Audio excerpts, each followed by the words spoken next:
Welcome to Spring LIB. The setup of this problem is the following. We have a shaft and a wheel connected by a belt.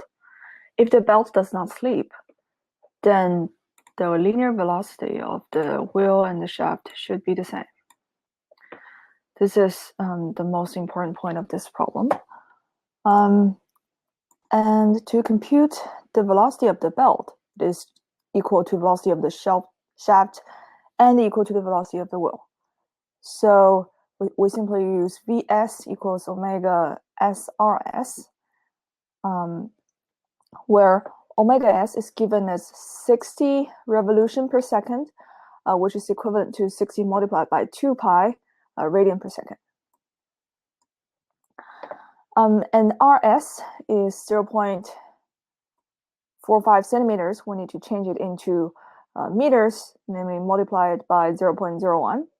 So after plugging in these numbers, we get Vs equals 1.7 meter per second.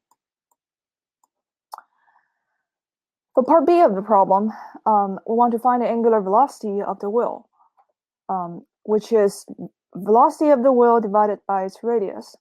And from Vs equals Vw, we identify the numerator as simply Vs, which we have already calculated in part A. And the denominator Rw is given as 1.8 centimeters. Again, we need to convert this 1.8 centimeter into meter by multiplying 0.01.